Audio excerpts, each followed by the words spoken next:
guys, welcome to another episode of Be the Light with me, Sarah G. We made it to Monday, Memorial Day Monday, and I am not gonna lie, it has been a pretty, I'm gonna say, nostalgic in a way, morning, also bittersweet.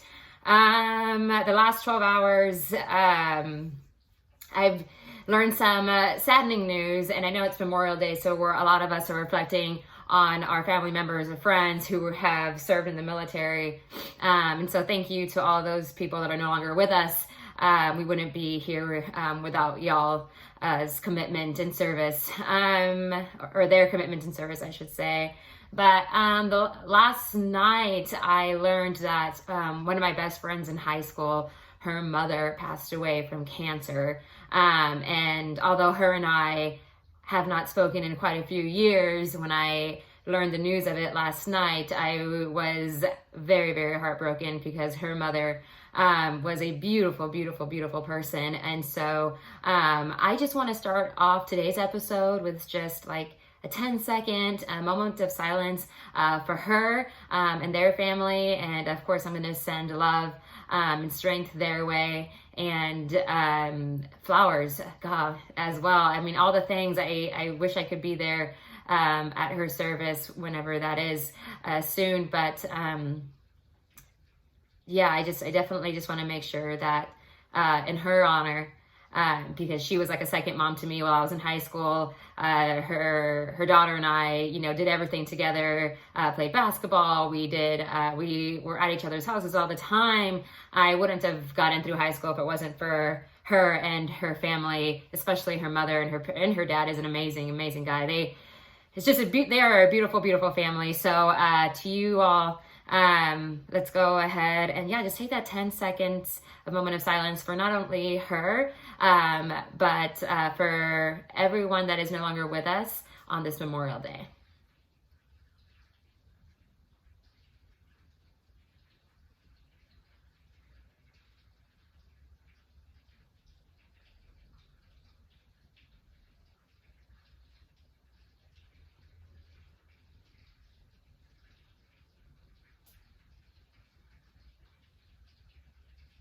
All right. Thank you so much, guys.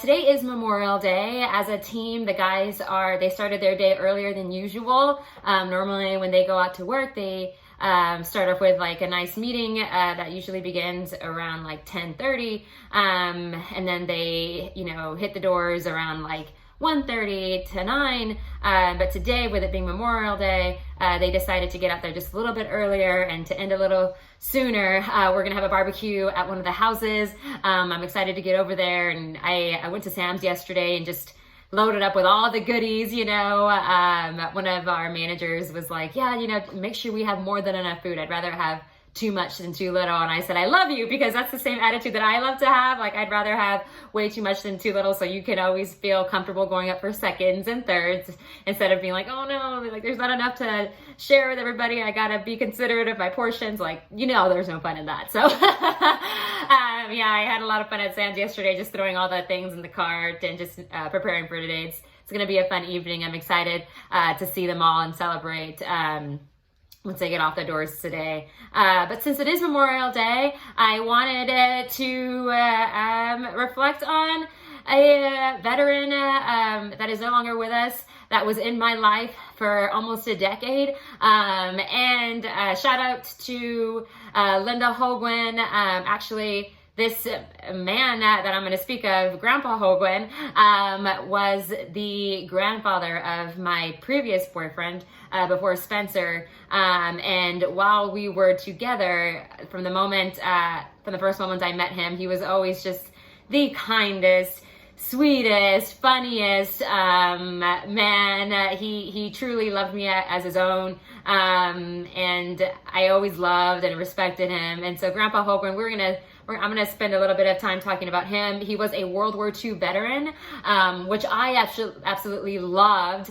I've always been a little bit of a World War II nerd. I just think that golly, that war out of them all to me just stands out the most. They're all obviously significant, but I've always just been kind of intrigued in that one and all the, things that happened during that time. So to be able to have someone in my family at that time, I considered him family, definitely. That I was close to, and I was able to pick his brain for, like I said, almost 10 years and just get to know and love. And it was just like a dream come true of mine. And something about Grandpa Hoagland, like I said, he was a World War II vet. We would go to, he lived in Corpus Christi. And so we used to go down to Corpus every other weekend, at least once a month. Definitely over the holidays, spring break. I mean, you name it, we were there. We would stay at his house, and he would always make me laugh because he was such an easy man to please. He was very traditional as far as like where he enjoyed, the women taking care of him. So when I would get, over to the house, wake up in the morning and stuff, and he would say, okay, mija, like, are you gonna make some breakfast? And all he ever wanted was like some coffee and just like some tacos. Super easy man to please. And one of my favorite lines of his was, every time he witnessed me doing something that he enjoyed, he would say, there you go, some of my fondest memories with Grandpa Hoagland, I'll share some pictures of us at the end of this episode, but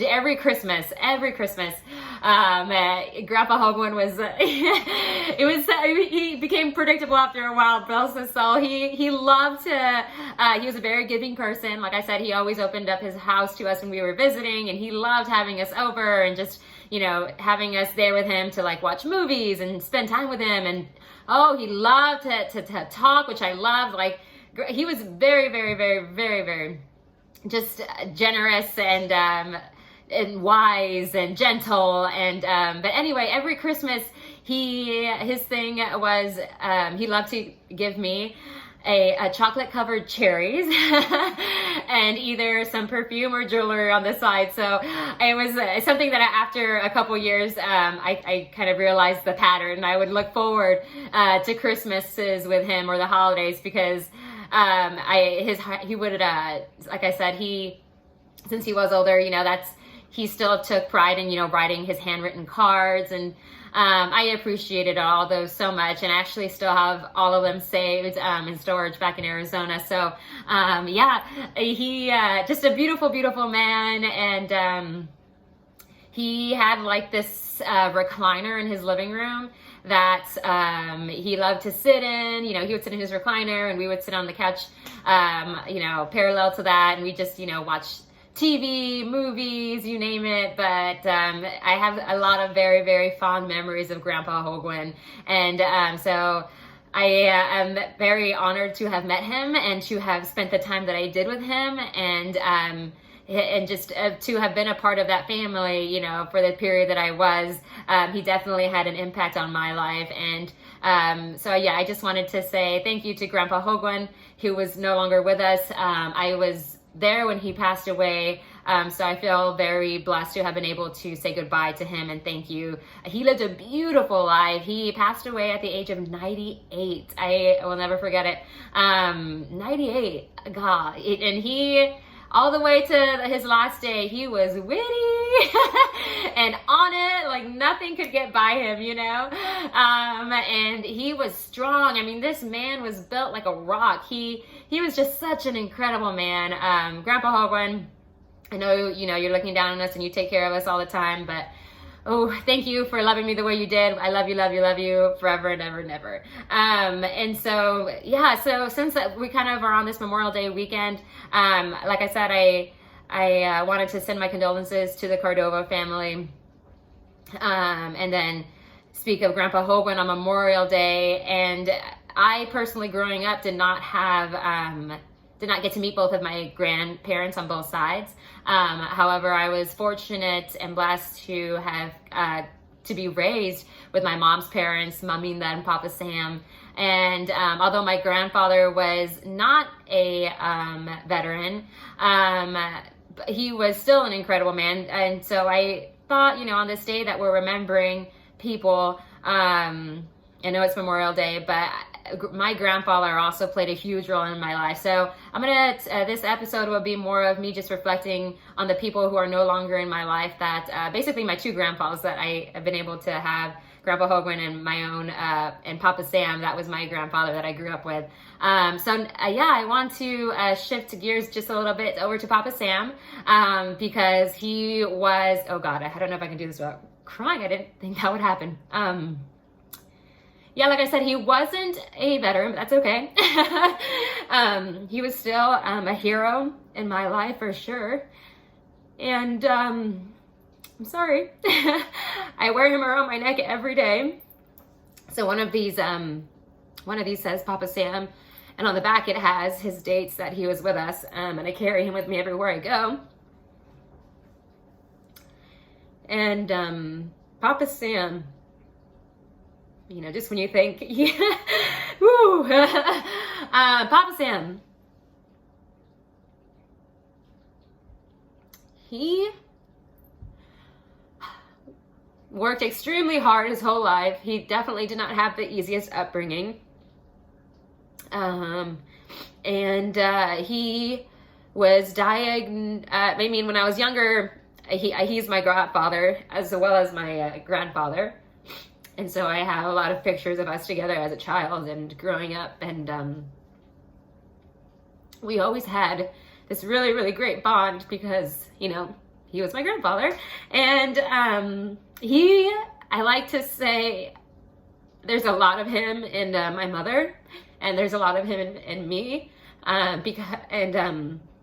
He was just so gentle and kind and funny, and the kind of man who felt like your best friend. No matter what role he played in your life, he could get you to tell you things. On y'all's first meeting together, he would just get you to open up. He would find a way. He just had this way of connecting with people, and y'all could, I would witness him speak to people we'd meet, or we'd be at restaurants, at the store, whatever. If you caught his attention, or if you engaged in conversation with him, oh, God bless you, you were gonna be tied up in that for a minute. He would not let you go. And I never heard anyone complain about, the time that they spent with him, because he was also a very open and vulnerable person, and he loved sharing his wisdom in life with others. And I think that's what made him such a great human and person. In 2000, I believe it was 2003, 2004, I just remember being in middle school, and my parents picked me up from soccer practice. And so I remember I was getting picked up, and as soon as I got into the truck, my parents let me know that my grandfather was diagnosed with bone marrow cancer. And I just remember being really shocked, because he was a very, very healthy man. He loved to exercise, he loved to run, he loved to do yoga, he practiced meditation. He did to me, he ate well, he did to me all the things, that would keep you living for a very, very, very long time. And so it was shocking to me that someone like that could be diagnosed with cancer, but he was able to live 11 years after he was diagnosed with cancer. This man was a fighter. What I admired about him very, very much is after I, graduated high school, there was a few moments or a few time periods in my life where I would go back and live with my grandparents.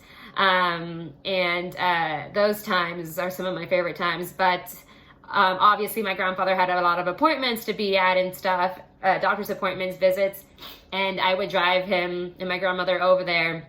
And my grandmother, so the doctor would ask my grandfather, Ramon, how are you feeling today, Sam? How are you feeling today, Sam? You having any symptoms? What's your week been like? And my grandfather's response was always I'm feeling amazing. Like, today's a great day, you know? Like, he always had this, like, really positive mindset and outlook on life. And then, so after the doctor would ask him, you know, those questions and, you know, he's getting all this positive feedback, my grandmother would say, no, well, you know, yes, he's having a great day today, but, you know, earlier in the week he experienced this and, you know, this occurred on this day, you know, and she was the one that was keeping track of all his symptoms, it was the honest one to the doctor, so the doctor could help him. But Papa Sam just refused to let cancer slow him down at any rate. I mean, the entire time he was battling it, he would, you know, do his best, like I said, to stay on top of his health and exercise. And he was great at following the rules. If you told him to do something, he would. And you know, watching him go through that, I have tried to implement that in my life, that attitude that he had, that even though, you know, the world, you know, tells me I'm sick, even like the doctors, and I like, he refused to believe it. He fought tooth and nail all the way to the end. And he, let's see, so I'm going to share some of my favorite experiences with you. Every Tuesday, whether I was living with him or not, we had Indian food dates. His favorite thing was Indian food. Oh God. And it's one of mine too. And he would tell everyone, I've been eating Indian food since 1986, you know, and that's real. And so, every Tuesday, we would go out to eat Indian food. And if y'all don't know anything about Indian, majority of them are buffets. And so he liked to get there at least 10 to 15 minutes before the restaurant opened so that the buffet was fresh, you know? And so that's what we would do. And we would sit in the car because, I mean, after a while, we would go to the same restaurants religiously. So they knew us, they loved us and treated us as family. And they would let us go in early, and, you know, Papa Sam would talk up a storm to the waiters.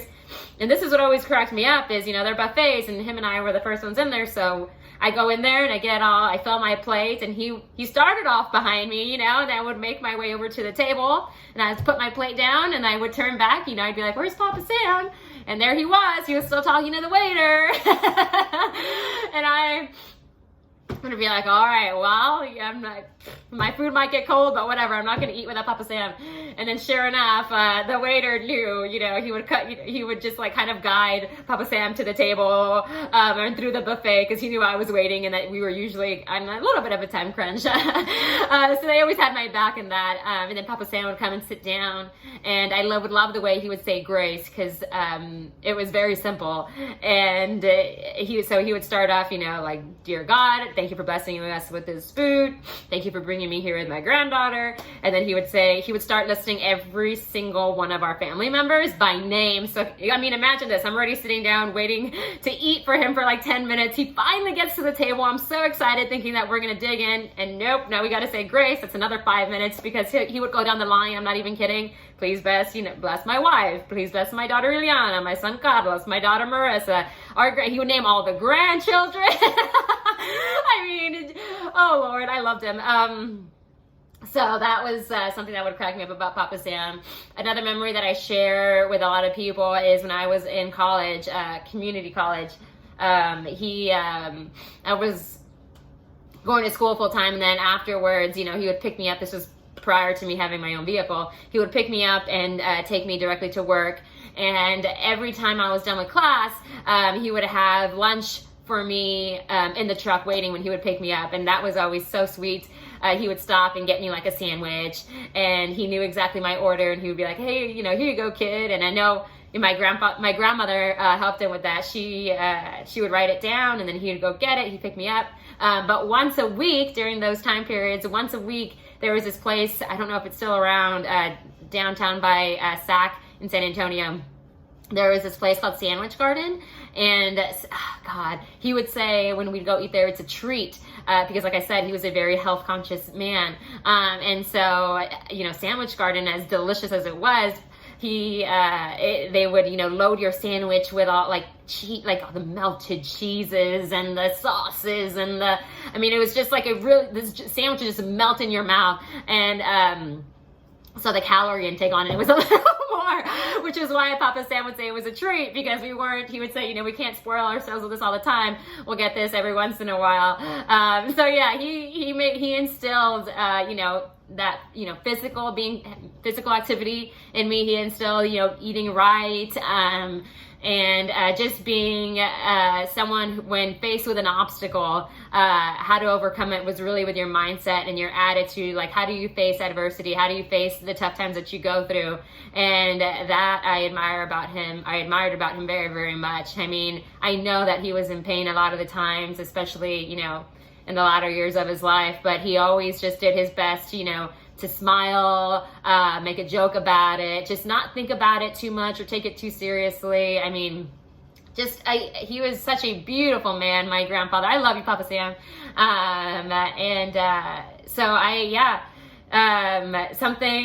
He would, okay, the last story I'll share with you about him. So when I was living with them, like I said, he was a jokester, and he, at one day, we're hanging out at my grandparents' house. We're over there, and he says, kid, come here, and he says, you want to see something funny? And I was like, what's that, Papa Sam? Because it was always something funny, and with him anyway. And my grandmother was in, the other room ironing, and, or something. She was doing something. She wasn't in the same room as we were. And at that point, they had 2 dogs in the house, Pepper and Holly. And he says, watch this, kid, watch this. And they had a doggy door, and he tells the dogs, go outside. And so the dogs would shoot out the door outside. And then he would call them, and he'd be like, okay, inside. And the dogs would come running back in. And then he'd say, now go outside. And so the dogs are literally going outside, inside.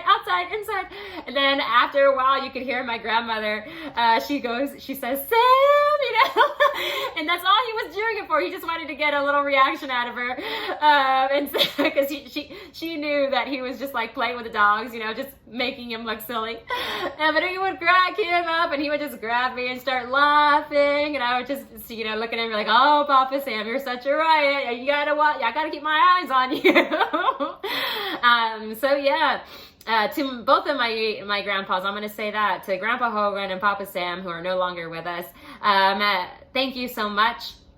I love you both very, very much, and I miss you guys every day. I wouldn't be who I am today, and I will continue to do my best to implement all the things that I learned from y'all throughout the years. So yeah, I look forward to sharing that with y'all today. Ooh, honestly, guys, like I said, today when I woke up, I didn't necessarily have a topic in mind. I just knew that it was Memorial Day, and I just feel blessed and fortunate to have been able to have a veteran in my life. And then not only on top of that, it was like I said, it's just been a really sad 12 hours. My heart really does break for like I said, the Cordova family right now, and I do send my love and strength their way again. And it just had me reflecting, like I said, on the people who've had huge impact on my life. And so I just wanted to share those people with you all, just so you guys can get to know me a little bit better and the people that have been in my life. So to all of you all today that are celebrating Memorial Day, that have had vets in your own life that are no longer with us, I mean, that's what Memorial Day is. Some people get Memorial Day and Veterans Day mixed up. So just to be clear, Veterans Day is for any veteran alive or gone. And Memorial Day is for the veterans specifically who are no longer with us. And so that's why I wanted to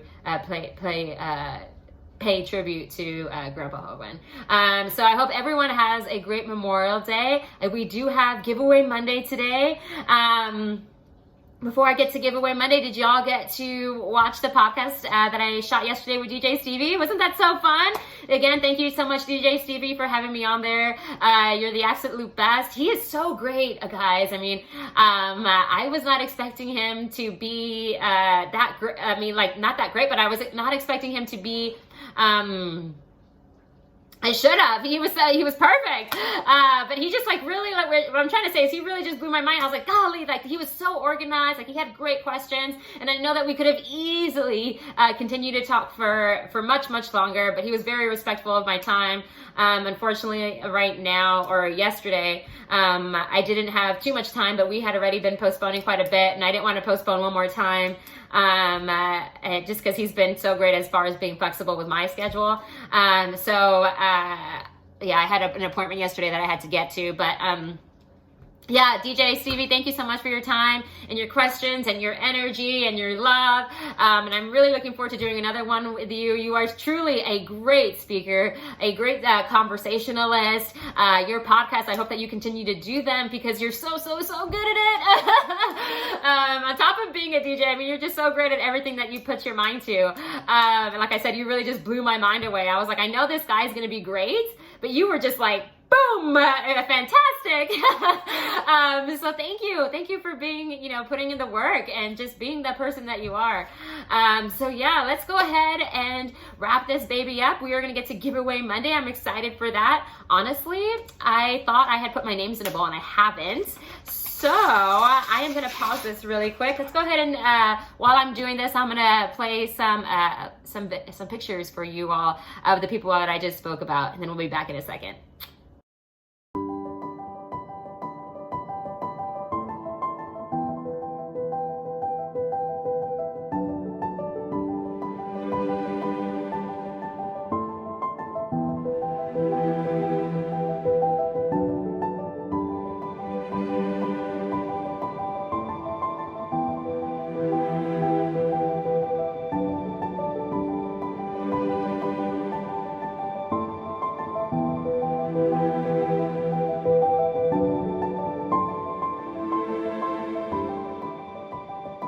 Alrighty guys, welcome back. Here we go. I got my names in my bowl again. We have 5 men, 5 women in here, and I'm excited to pull y'all's name out. And of course, as usual, I am going to reach out to y'all afterwards and just tell you thank you for being a light in this world and how you've impacted my life lately.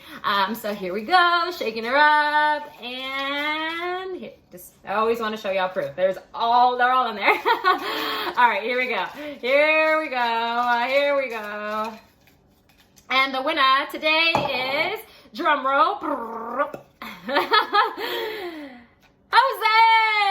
De Leon. You actually just reached out to me, I think it was yesterday or 2 days ago, on my post on Facebook about Flash. And that meant so much, I haven't spoken to you in quite a bit, in some time. And so it's just nice to hear from you. And it really did just make my day, having that short conversation with you that I did about our dogs and how they are family. You were like, my dogs are my babies. I totally agree with you. Jose, thank you so much for your kind words and reaching out. I truly appreciate it. Like I said, you made my day. It's great to hear from you, and hopefully, we'll keep that communication going. But yeah, I'm gonna reach out to you soon to give you your prize, that Starbucks gift card. Again, as always, let me know if there's something else you prefer. I'm very accommodating. But yeah, guys, that's all I have for you today. Thank you again so much for tuning in to today's episode. I hope all of y'all are able to enjoy today's Memorial Day, celebrate it with your friends and family or whoever you're able to surround yourself with. I know times are difficult right now,